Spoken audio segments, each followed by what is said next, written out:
Hello, Dr. Coker here, and this is a guide to City of Ash 1 on Veteran difficulty from the Elder Scrolls Online. This is a straightforward dungeon, but some might get confused on which way to go at certain points. I'll cover that in this guide. Let's get started.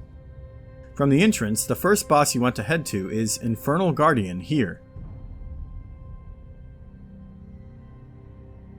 He's in this chamber of sorts, and some tanks like to pull him out of it, but there's no problem with fighting him inside it all the same. He mainly does melee slaps on the tank, but occasionally he'll do a ground slam indicated by a red circle. Roll out quickly to avoid getting staggered.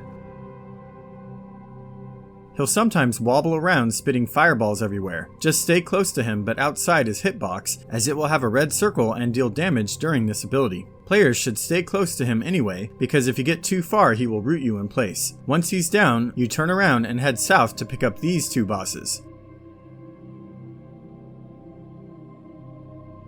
First, there is Golor the Banekin handler. He doesn't have much health and the fight shouldn't last long, but he does have a lot of adds. He does a 360 cleave indicated by a red circle. The tank can just stand and block it, but other players should roll out of it. He has a heavy attack the tank should watch for and block. He also periodically summons more adds, and damage dealers should take them out to avoid getting overwhelmed. The second boss on the south wing will appear when you reach this hilltop, and his name is Warden of the Shrine. He has a heavy attack that the tank should block or else it will knock them back. He also leaves fire all over the place, but look around and there's always somewhere safe to stand.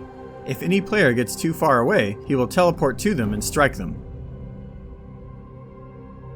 After the Warden, you can jump off the platform and make your way to the east wing. In this narrow corridor, you'll encounter Dark Ember. She will spawn lava geysers indicated by red circles under every player, so roll out of them fast to avoid heavy damage. When she dies, she explodes, so roll away fast when she's at those last few HP. You'll continue on over some stairs and then encounter the fifth boss, Rothariel Flameheart. She has a heavy attack that the tank needs to watch out for and block.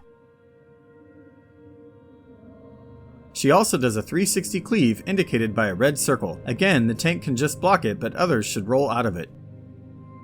At some point, she will spawn 3 pillars of fire and vanish. Then, 3 clones of herself will spawn from the flames and she'll reappear. The fire will persist for several more seconds. Players should take out the clones first and then get back on the boss.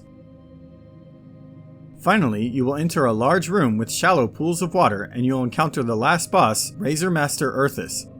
He will summon flame Atronox that tend to run far from the group and annoy you with fireballs. People tend to ignore them, but at some point they need to be killed so the group isn't overwhelmed.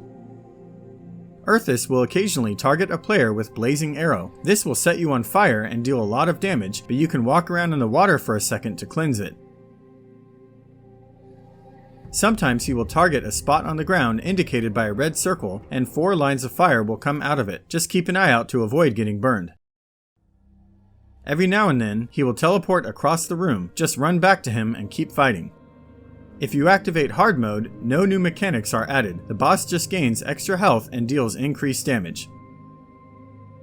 And that's it for City of Ash 1 on Veteran difficulty. Thanks for watching and good luck. See you next time.